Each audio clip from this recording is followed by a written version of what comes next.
okay? So I'm going to try to tell this the way it actually happened, not the way the brass would write it up in their sanitized little incident summaries.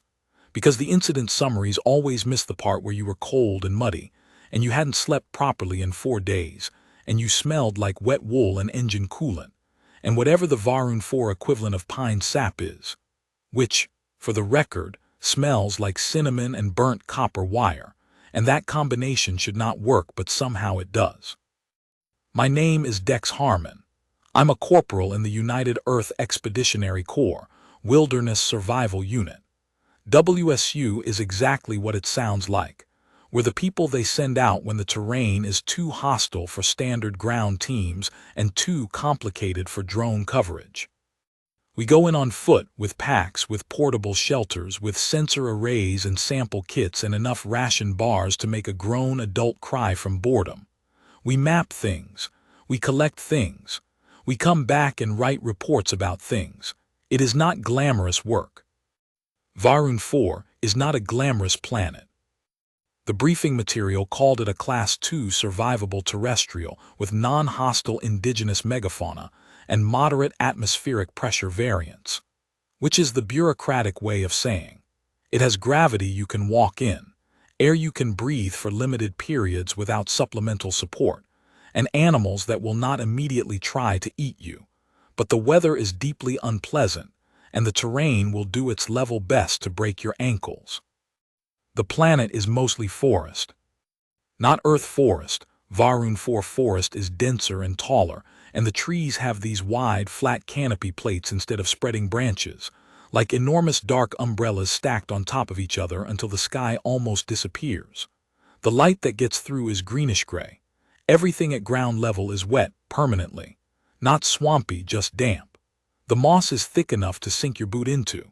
The soil is dark reddish-brown and smells like rain and iron. When you breathe it in the first week, you feel slightly drunk. By the second week, your body adjusts. By the third week, you stop noticing. Day 19 was the beginning of my third week solo. My original team, myself, Specialist Priya Oduya, and Tech Sergeant Balin Korsh, had split off from main camp at the start of Day 1 to cover a 47-kilometer survey corridor on the northern ridge. Standard procedure. We were making good progress until Day 11, when the weather took a turn that the orbital forecasts had not predicted at all, because the orbital forecasts for Varun 4 are essentially decorative. A pressure system came through fast and dropped the temperature by about 22 degrees in 6 hours, flooded 2 of our planned trail routes, and in the process of us scrambling to reroute, Balin put his foot through a section of false ground, basically a moss mat over a shallow water cavity, and twisted his knee badly enough that he couldn't bear weight. We stabilized him. Called it in. Command sent a medevac drone on Day 13, which was the earliest they could get one through given the atmospheric interference. Priya went with him because Priya is a good person, and because the drone needed a second body to help offload Balin at the other end. That left me to continue the survey solo, which was technically within protocol for a WSU corporal with my certification level, and which Command approved with the kind of cheerful institutional detachment that tells you they've already marked it as low risk in their system and moved on. I was not going to argue. I like solo work. Always have. There's something about being out there with just your own breath and your own footsteps that clarifies your thinking in ways that nothing else does. Back on Earth, I used to go backpacking alone in the Cascades for weeks at a stretch. My mother thought it was pathological. My commanding officer thinks it's an asset. The truth is somewhere in the middle. So, Day 19. I was 34 kilometers into my solo section, camped in a narrow ravine between 2 ridge formations that the survey maps had labeled Sector 7G, and that I had privately labeled the Gulch, because that's what it looked like, a long, winding gulch with steep walls on either side and a thin trickle of stream water running along the bottom. My tent was pitched on the only flat, dryish ground I'd found in about 2 kilometers, a small shelf of rock about 3 meters above the stream bed. My sensor array was deployed on a tripod at the ravine mouth, logging atmospheric and seismic data.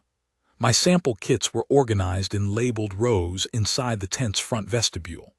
I had a small thermal unit providing heat, not a lot, but enough to keep the interior of the tent at a survivable temperature. And I was eating a ration bar of the peanut butter variety, which is the only flavor that's actually edible, and writing up my daily log on the document tablet. It was 0614. Pale gray-green light was starting to filter down through the canopy plates. The stream trickled. The moss dripped. Somewhere high above, something that sounded like a bird but was making a low, rhythmic sound, whum, whum, whum, that I'd gotten used to.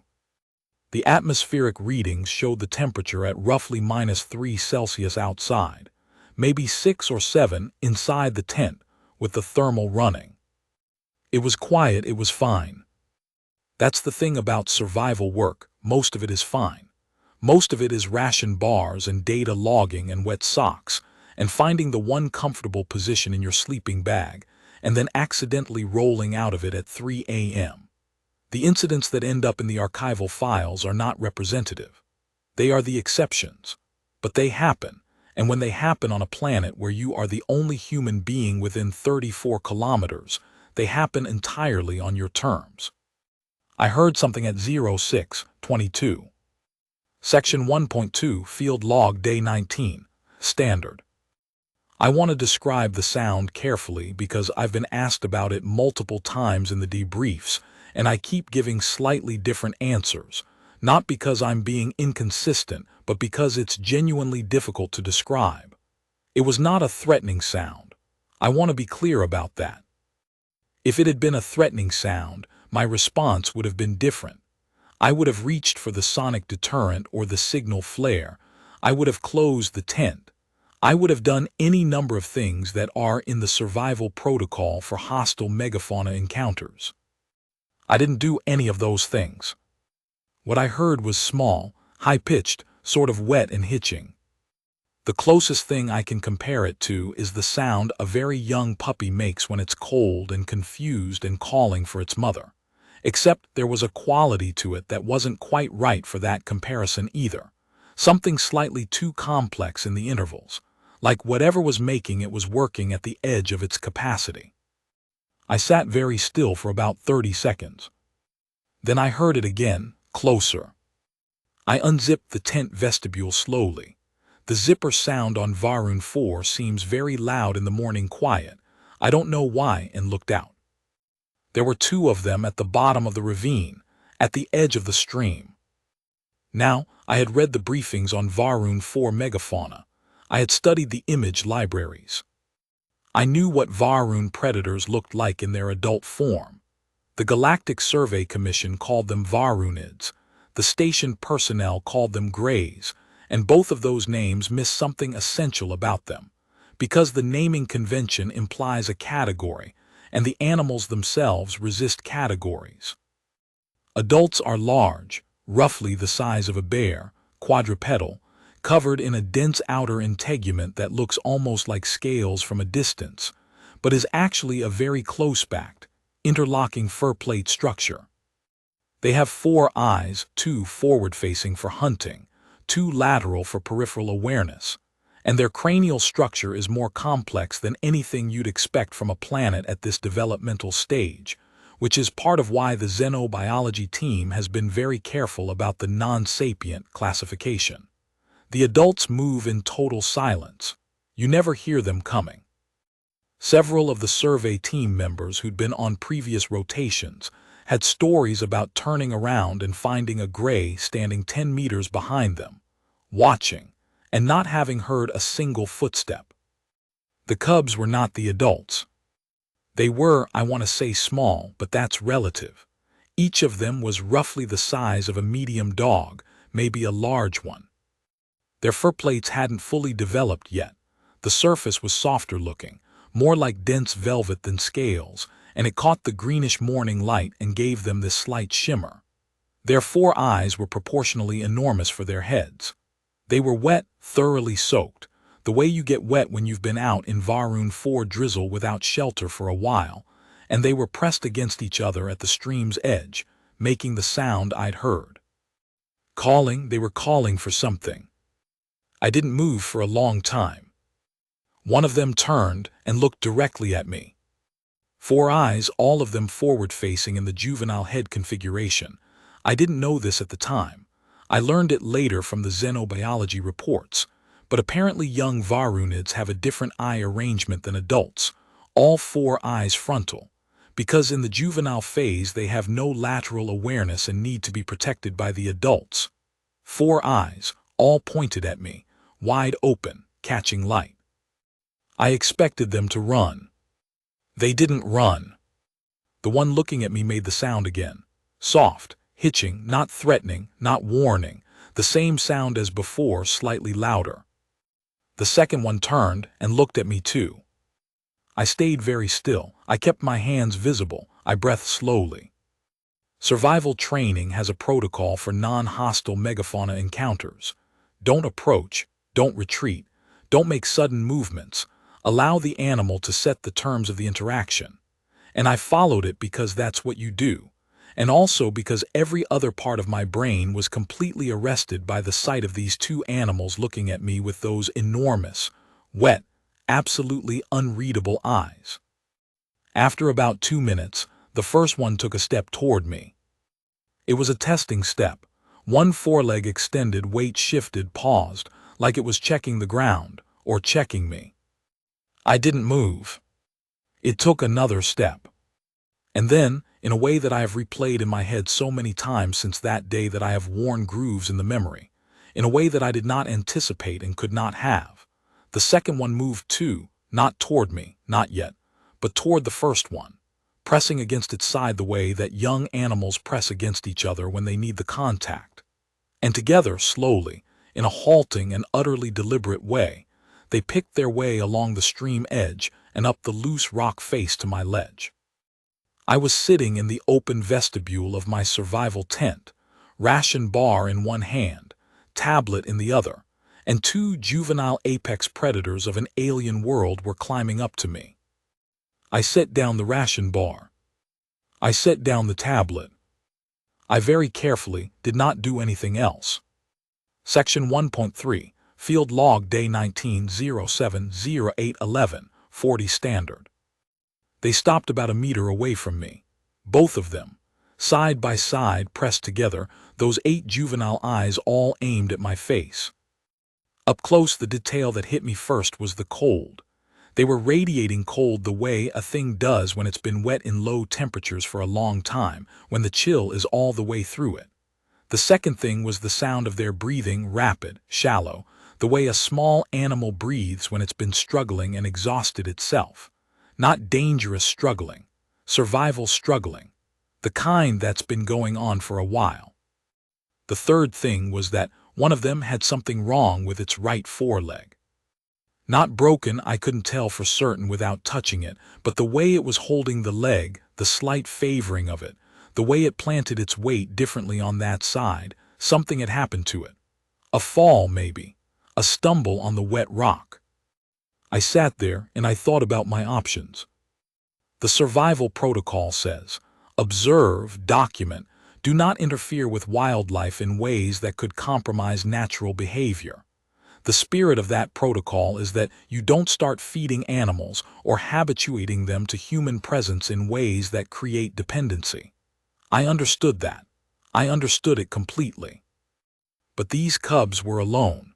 They had been calling for something apparent, presumably, and nothing had answered. They were cold and wet and exhausted, and one of them was hurt, and they had climbed up to a human being in a tent on a rock shelf in a ravine, and were sitting 1 meter away from me with their eyes on my face. I am going to be honest in this document. I am going to say what I actually thought, not what I should have thought or what the protocol would have preferred me to think. What I thought was, I can't just sit here and watch them freeze. I know. I've heard it in the debrief.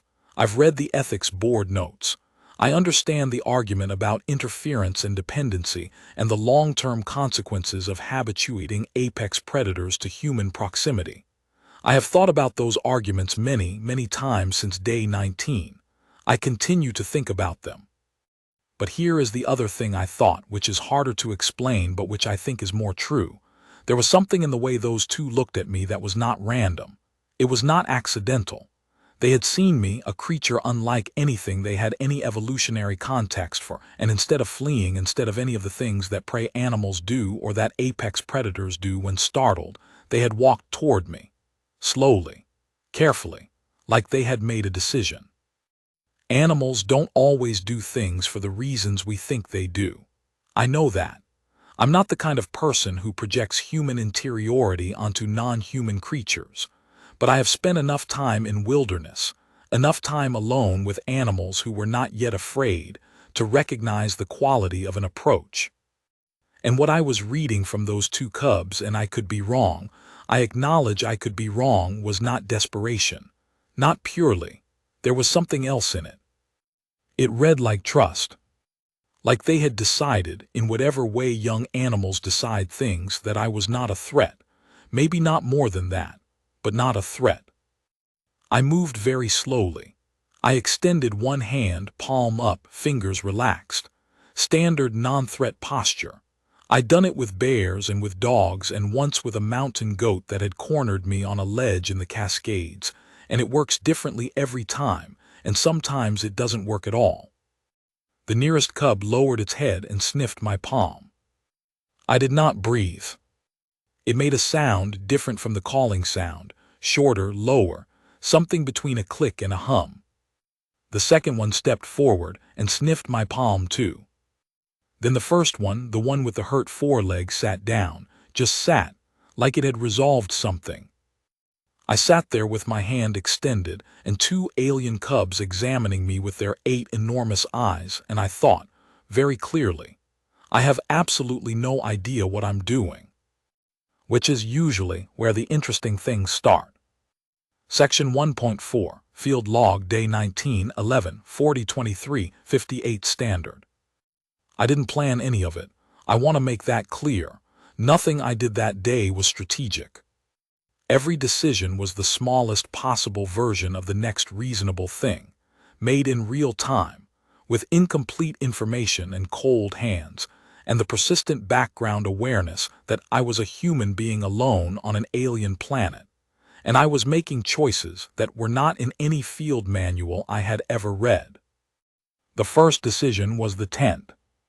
It took me about 4 hours of sitting with them, watching their breathing slow down, watching the initial trembling that I hadn't even registered until it stopped, watching them press closer and closer to each other and to the edge of my thermal field before I made the decision.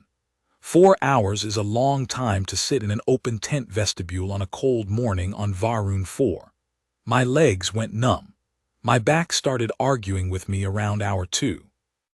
I ate 2 more ration bars and drank most of my morning water ration, and filed an updated log entry, noting the presence of the cubs and my current situation in terms that were, I admit, somewhat more neutral than the actual circumstances warranted.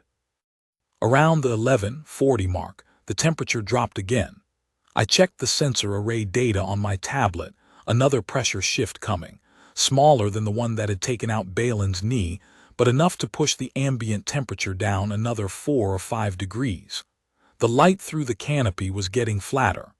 The stream sound was changing slightly, the way water sounds when the air above it gets colder. Both cubs were shivering. Not dramatically, small, repetitive tremors running through the velvet fur plate covering, but steadily. I opened the tent inner door wider. The first cub looked at the opening, then at me, then at the opening again. "It's warmer in there," I said, out loud. Talking to alien animals on day 19 of solo fieldwork is not the most unusual thing about this story. The first cub got up, favoring its right foreleg, and walked into my tent. I'm not going to pretend I handled that with perfect calm. My heart rate did a thing, a significant thing. Because an adult Varunid in that space would have been, let's say the word catastrophic, and move on. But the cub was roughly dog-sized, and the tent had been designed for 2 humans, and there was technically room, and I sat very still while it moved inside and sniffed every surface with the methodical intensity of a creature that has decided to catalog the world through its nose. The second one watched from outside for maybe 3 minutes. Then it walked in too. I zipped the inner door. What followed was, it was several hours of very careful negotiation conducted entirely without language. I moved slowly. I made no sudden sounds. I kept my body positioned across the tent from them, giving them the space near the thermal unit, which they found within about 20 minutes and then did not leave. The hurt-legged one lay down first, curled in on itself in the way that animals curl when they're very tired and finally warm enough to let the tiredness win. The second one lay down against the first one's side. By the time the sensor array logged 14:00, both of them were asleep. I sat cross-legged against the far tent wall and watched them breathe, and I thought about the parent that hadn't answered their calls, and I thought about the injured leg, and I thought about what happened to juvenile apex predators on planets like this one when they were alone, wet, cold, and hurt. I thought about a lot of things. Around 15:30 I made the second decision. I opened my field kit. I took out the portable diagnostic scanner. It's designed for environmental samples, but it does basic bioreadings too, thermal mapping, heart rate estimation, that kind of thing. I calibrated it for non-human biology as best I could, which is imperfectly, and I ran a slow passive scan over the injured foreleg from a distance of about 40 centimeters, trying not to wake the cub. The scan was inconclusive about the nature of the injury. The xenobiology calibrations aren't precise enough for that, but the thermal mapping showed a heat concentration in the lower leg segment consistent with tissue inflammation. Not catastrophic, but real. I looked at my med kit. The human spec anti-inflammatory gel in there was not designed for Varunid biology. I knew that. But I also knew that vertebrate-adjacent organisms, which Varunids technically are, based on the early survey biology, have broadly similar inflammatory response mechanisms, and that topical anti-inflammatory compounds with low systemic absorption profiles were on the low end of the risk spectrum for cross-species application. I was rationalizing. I know I was rationalizing, but I was doing it carefully with as much information as I had, and the alternative was watching the cub's leg get worse. I waited until the cub shifted in its sleep, rolling slightly so the injured leg was accessible. Then, very slowly, from a crouched position with my full weight on my heels so I could pull back instantly if I needed to, I applied a small amount of gel to the lower leg. The cub woke up. I froze. 4 eyes opened, focused, found me. I did not move. I held the applicator. I held my breath. The cub looked at me for what felt like a very long time. Then it made the low click-hum sound from earlier. Then it closed its eyes. I did not move for another 3 minutes, just to be sure. Then I exhaled slowly and sat back against the tent wall. The second cub had not woken at all. Part 2: What the Night Showed. Section 2.1, Field Log Day 20, Standard. I did not sleep that first night, not really. I dozed. I'd drop into a shallow half-sleep for 20 or 30 minutes, then surface again, checking the tent, checking them, listening to the sounds outside. The weather system moved through around 02:00, and the rain on the canopy plates above was heavy enough that everything else was drowned out, which is both soothing and slightly concerning when you're trying to maintain situational awareness about the world outside your tent. The cubs slept through the rain, deeply, heavily, the way things sleep when they're running a deficit. Their breathing was slow and synchronized in the way that young animals synchronize when they've been sleeping together long enough. I watched them and I thought about Balin's knee and Priya's calm efficiency loading him into the medevac drone, and the way the gulch looked in the gray-green morning light, and I felt the specific loneliness of being the only member of your species within 34 kilometers. But I didn't feel unsafe. That's the thing I keep coming back to. By every objective measure, I should have felt unsafe. Two juveniles of an apex predator species were sleeping in my tent. The adults of that species, the parents could, in theory, track their young here. An adult varunid in close quarters with a single human would be, again, let's say, very bad and leave it there. I had my sonic deterrent within reach. I had my signal flare. I had thought through the extraction sequence twice before I let myself drift toward sleep. But I didn't feel unsafe. There was something in the quality of their presence, in the slow rhythm of their breathing, in the settled heaviness of their sleep, that communicated something I don't have a precise word for. The closest I can get is permission. Like the space had been negotiated and established and was now stable. Animals communicate states. Threat states, submission states, contentment states. You don't have to share a language to receive those signals. You don't even have to be the same species. If you've spent enough time in wilderness, you learn to read them in things that aren't human, and eventually you learn to read them in things that aren't earth animals either, because the underlying logic is more fundamental than species.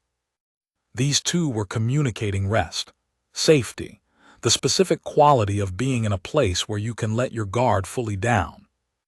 And some part of me, some very old part that predates rationality and field protocol and the UEEC survival manual, received that signal and responded to it. Around 0400 the rain eased. The gulch went quiet. In the quiet, I could hear both cubs breathing and the thermal unit's low hum and nothing else. I slept. Section 2.2, Field Log Day 20-07-1514. 00 standard. I woke up with one of them lying against my leg. I will be honest. My first conscious moment was approximately 2 seconds of pure alarm, of that deep animal, something large is touching me and I don't know what it is, response that bypasses all higher cognition. And then I was fully awake and processing, and I saw what it was, and the alarm didn't exactly go away, but it changed quality entirely. Became something more like astonishment, which is a more sustainable state. The second cub, the one without the injury, was lying against my left leg, pressed along the length of my shin and calf, generating a significant amount of body heat. It was awake, had probably been awake for a while, based on how settled the posture was.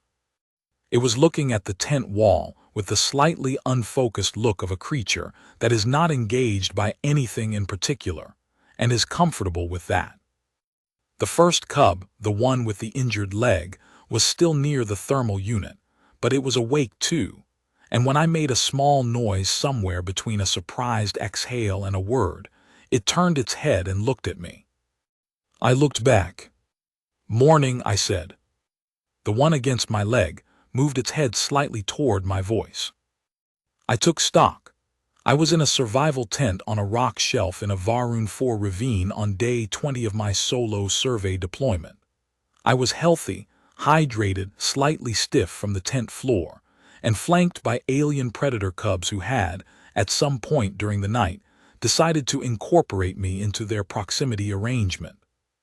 I updated my field log. I described the situation in clinical terms that somewhat understated the existential peculiarity of my morning. Then I ate a ration bar, peanut butter, the only kind, and tried to think about next steps. The practical reality was this: I had a survey corridor to complete. I had 13 more kilometers of terrain to cover before I reached the endpoint where I'd arranged to link up with a resupply and extraction team on day 27. I had a schedule. I had data to collect. I had responsibilities.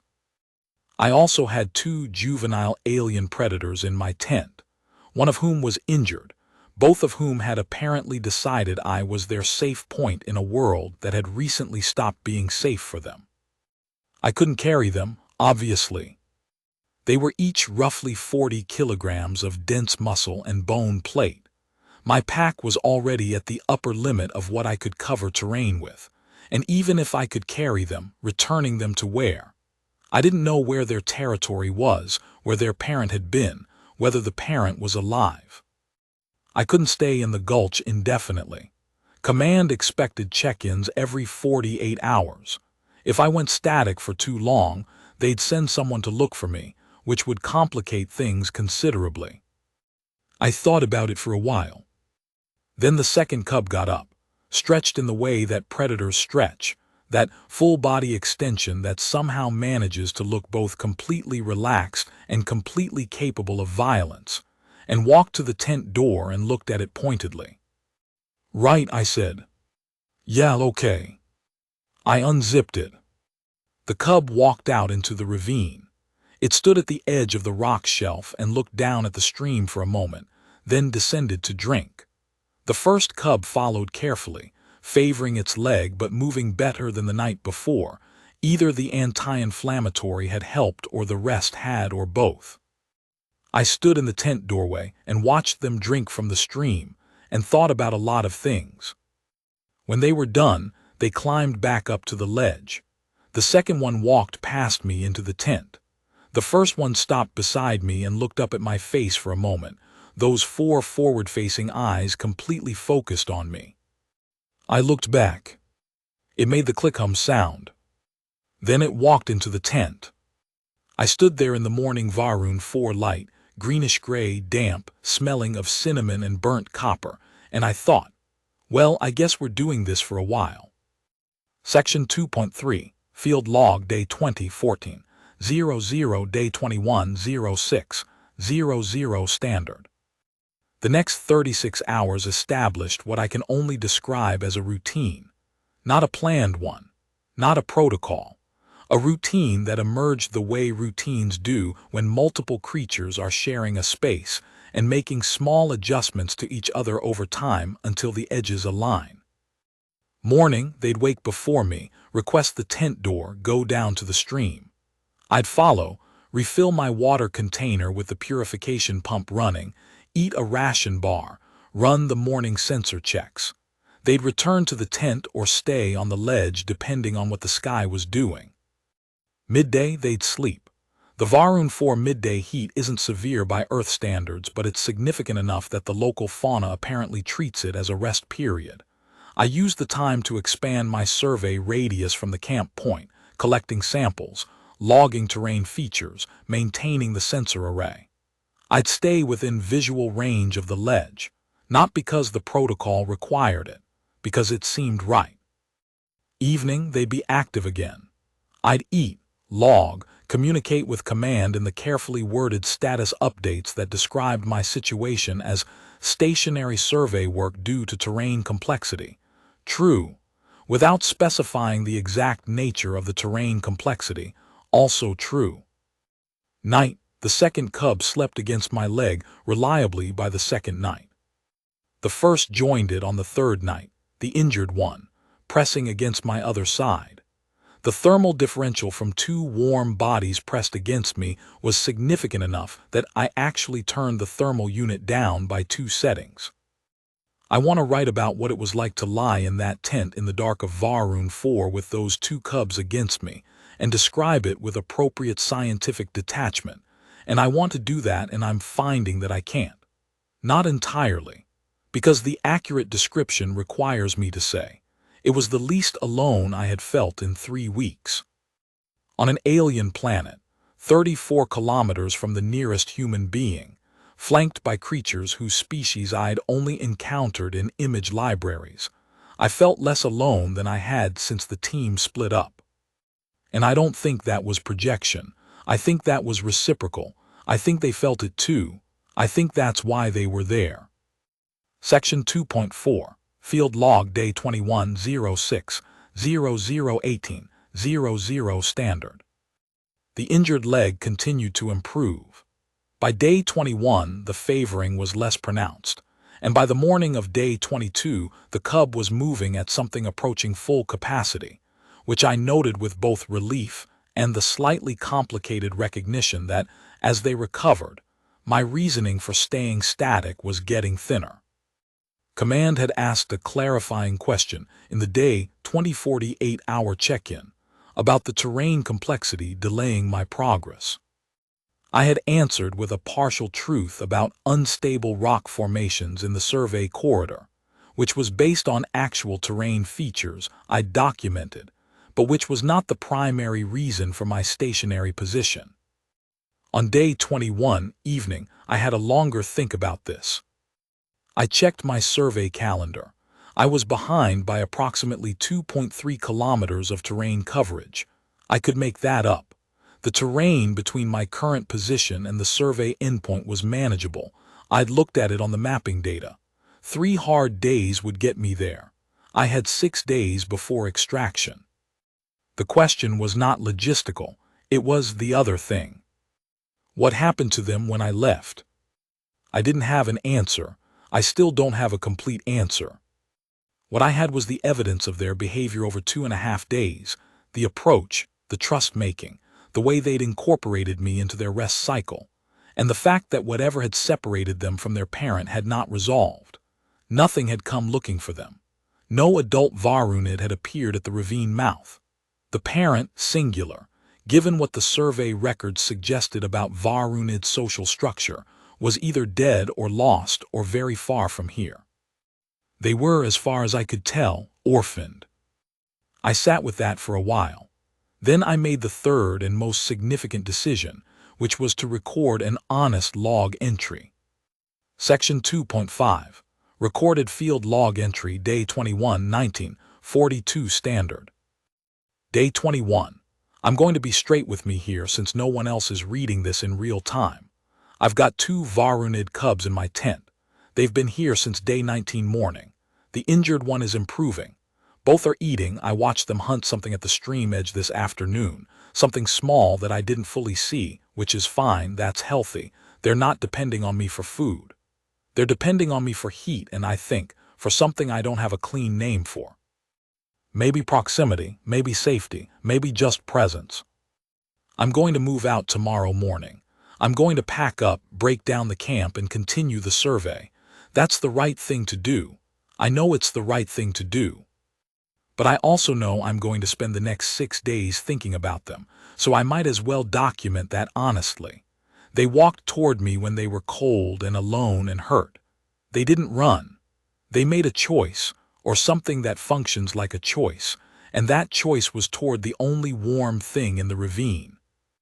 I don't know what that means about Varunid cognition. I don't know what the xenobiology team will make of it when I write it up. I don't know what the ethics board will say about the anti-inflammatory gel or the tent access or any of it. I know what the protocol says. I also know that if a human child had walked up to me in the same state, I would not have applied the protocol. I'm not saying they're the same. I'm saying the question is worth asking. Part 3. The morning I left and what came back. Section 3.1. Field Log Day 22-05-0009-30 Standard. I woke before them for the first time on day 22. I lay still for a while, feeling their weight against me in the dark.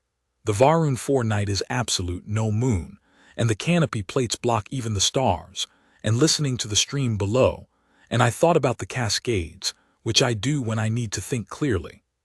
I thought about a trip I'd done alone when I was about 23, late fall after a hard year, when I'd gone out for 2 weeks with too much on my mind and come back with less of it. I thought about a night I'd slept in a shelter on a ridge during a storm, listening to the wind, and the specific quality of that particular aloneness that is not lonely but is the opposite of lonely. I packed quietly, rolled the sleeping bag, compressed the pad, broke down the thermal unit, collected the sample kits from the vestibule. The cubs woke when I started moving. They were light sleepers, the way young animals are, and both sat up and watched me with their 8 forward-facing eyes. I looked at them. "I have to go," I said, quietly, like you say things in the early morning when the day hasn't started being loud yet. They watched me pack. The second cub stood up and walked to the tent door and looked at it, then back at me. "I know," I said. I zipped the sample kits. I folded down the tent poles. The tent came apart in the systematic way that UEEC field shelters are designed to come apart, practiced and familiar, each component going into its designated pouch in the main pack. The cub stood on the rock shelf and watched me work. The first one was mostly steady on its injured leg. Better, definitely better. When the pack was assembled and I was standing on the ledge with the sensor array tripod folded under my arm, ready to move, I looked at them for a moment. Both of them were sitting side by side, pressed together, watching me. I didn't know what to do with that. I turned and climbed down the rock face to the stream level and started walking north. I did not look back for the first 100 meters. This was deliberate.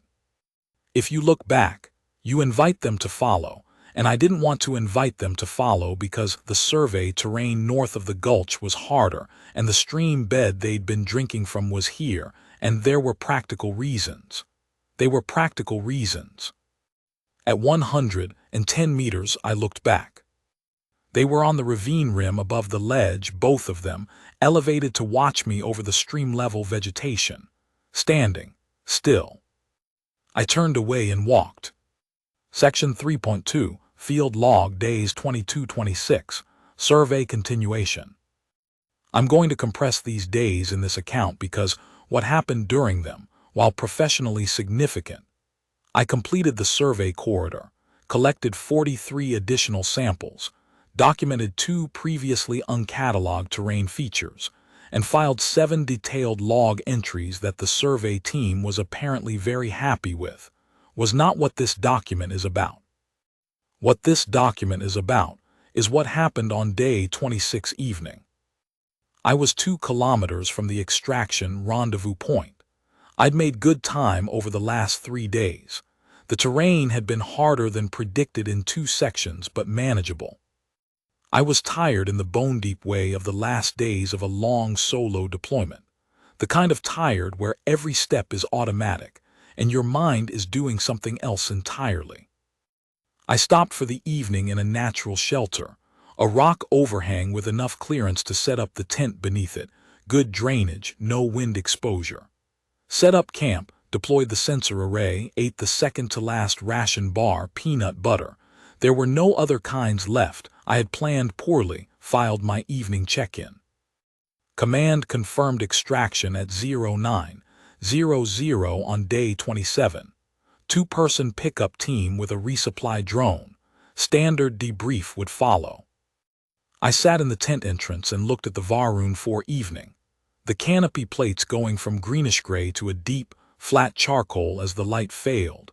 And I thought about the debriefs and the ethics board review, and whether the anti-inflammatory gel application was going to be flagged.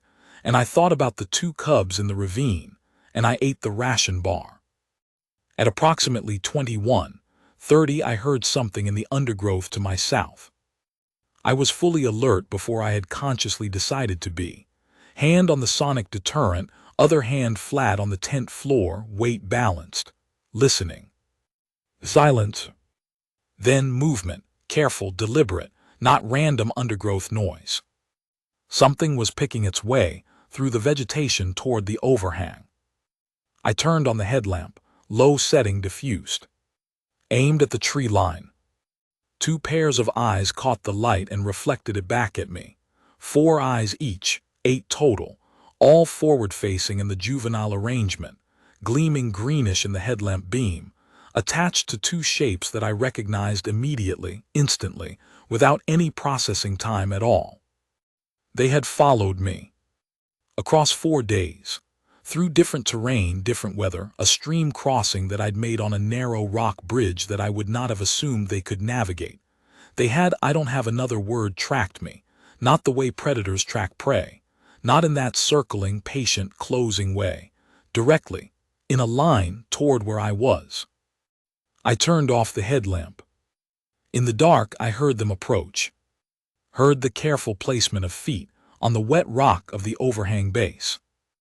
I opened the tent. The first one walked in immediately, as if the tent were a familiar place it had been before. Because it had been, obviously.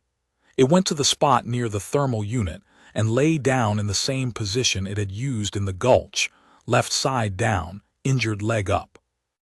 The second one paused at the entrance, looked at me. That moment of looking that I had come to recognize, the one that wasn't a threat assessment, wasn't a submission display, wasn't any of the things that fit neatly into the behavioral categories. I moved aside to give it room. It walked in. I zipped the tent. I sat there for a while in the dark with both of them and with the sound of the Varun 4 night, and I thought, they found me across 4 days of terrain. They tracked me. They came back. And then I thought the thing that I could not stop thinking, the thing that had been there since day 19 in the gulch. They knew they were safe with me. That's why they came back. Not because they were desperate. Because they had learned something about me that took them 4 days to act on, and now they were acting on it.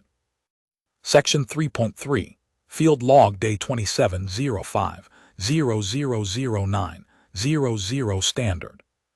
Extraction Morning. I filed my final pre-extraction log at 0500. Standard Data Package, Terrain Documentation, Sample Manifests, Sensor Array Readings for the full survey period. Clean, professional, comprehensive. Then I updated the field log with a full account of the Varunid cubs. I'm going to be honest. I debated this. Not the ethics of reporting. I was always going to report. That wasn't the question. I debated the terms of the reporting, whether I should frame it clinically as an observed wildlife behavior incident that happened to involve some protocol deviations, whether I should minimize the anti-inflammatory gel application as a judgment call under conditions of animal welfare urgency, whether I should describe the tracked following behavior as inconclusive given insufficient data. I didn't do any of those things. I reported it straight. The full account. Day 19 through day 27. Everything I've written above, more or less, with coordinates and timestamps and sample scan data attached. Because the other option was less. And less was not what this deserved. The extraction team, Specialist Tours and Tech Sergeant Makeda from the Northern Support Unit, arrived at 0852. I heard the ground vehicle from about 300 meters out, which is earlier than normal detection range, which I attribute to the extreme quiet of the Varun 4 forest. I was sitting outside the tent when they arrived. The 2 cubs were in the tent behind me. Tours saw them first. She stopped walking about 12 meters out and put a hand on Makeda's arm and said, quietly, something I didn't quite catch. Makeda looked at the tent entrance. The second cub had its head out, watching the arrivals with those 8 enormous eyes, and then looked at me. Harmon, he said. Hey, I said. Are those Varunid cubs? Yes. Are they? They won't come at you. Stay calm and slow and they're fine. Tours and Makeda exchanged a look. The kind of look that 2 people exchange when they have been dispatched for a routine extraction and have arrived at something that is not routine. They've been with me since day 19, I said. They tracked me from my day 19 camp to here. The one on the left had a soft tissue injury to the right foreleg. It's healed well. They're eating on their own. I watched them hunt at stream edges twice. They're not dependent on me for food. Makeda sat down slowly on a rock. They tracked you. 4 days, different terrain. Stream crossing. Tours was crouching now, very slowly, looking at the cub in the tent entrance with an expression that I can only describe as reverent. The cub looked back at her with the same complete attention it had given me on day 19. What do we do? She asked. Not to me particularly, to the situation. I filed a full report this morning, I said. Xenobiology and interspecies relations both get flagged. That's their call. But right now, Tours said, this morning, what do we? I think, I said slowly, that they followed me because they weren't finished. With whatever this is, I don't think they'll follow us back to base. I think when we leave, they'll go back into the forest. But I could be wrong. What happened next was this. Makeda began loading the survey equipment and sample kits into the extraction vehicle, working slowly and quietly, while Tors sat 3 meters from the tent entrance and didn't move. The first cub came out of the tent at some point and walked to the stream to drink. The second one stayed in the tent entrance, watching. At 09:40 I started breaking down the tent. The cubs watched me do it again. When the tent was packed, when all of it was loaded, when the only thing left was me standing on the rock overhang with the forest around us, and the extraction vehicle 20 meters away, both cubs were on the ground in front of me. I looked at them. They looked at me. I crouched down to their level slowly, knees bent, weight on my heels, hands visible, the same posture I'd used on day 19 when I'd extended my palm. I didn't extend my palm this time. I just looked at them, at the 8 juvenile eyes and the velvet fur plates and the careful, quiet weight of 2 living things that had walked toward me when they were cold and hurt and alone, and found something in me that they recognized as safe. "You're going to be okay," I said. I said it quietly. I said it the way you say things you mean even when you know they can't parse the words. The first one made the click-hum sound. Then it turned and walked into the undergrowth. Smooth, unhurried, the stride of an animal fully recovered. The second one waited a moment longer, then it followed.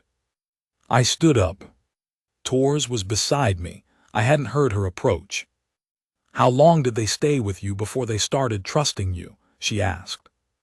I thought about it, about the moment in the gulch when the first cub had sat down, just sat, as if it had resolved something. "First morning," I said, "a few hours." She was quiet for a moment. "That fast?" "That fast. What do you think that means?" I looked at the place where they'd disappeared into the undergrowth.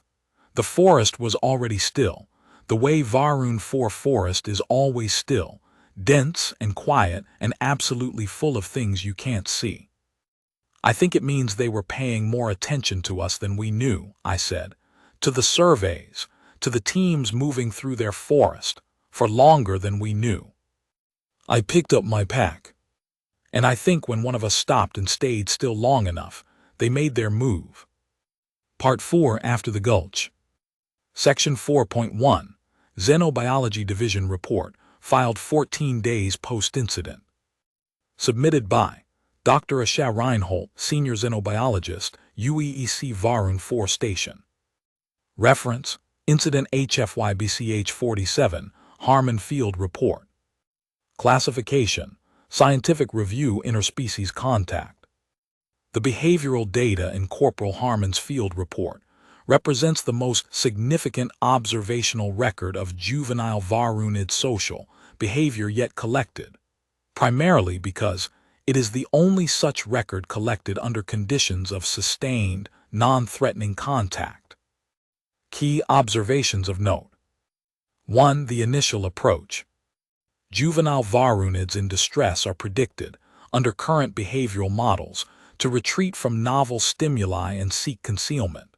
The approach behavior documented in the field report, deliberate, graduated, non-submissive, does not match any predicted juvenile response pattern. This alone warrants significant revision of our behavioral models. 2. The tracking behavior. Corporal Harmon's survey route over days 22-26 crossed 3 distinct terrain types and included a water crossing. The cub's successful navigation of this route over 4 days requires navigational capacity and motivational persistence that our current developmental models would not predict in juveniles of this apparent age range. We are revising our age estimation methodology. 3. The click-hum vocalization. This sound appears multiple times in the field report in context suggesting affiliative or confirming function, following the initial palm sniff, following the anti-inflammatory gel application, and at the point of departure. We do not have a prior catalog entry matching this description. We are flagging it for targeted acoustic study. 4. The departure behavior. The adult equivalent departure, calm, unhurried, returning to the forest without distress signals, following the extended contact period, suggests that the cubs were not, in fact, dependent on Corporal Harmon for survival. They had apparently made a choice to spend time in his proximity, derived some benefit from that time, and departed when the circumstances changed.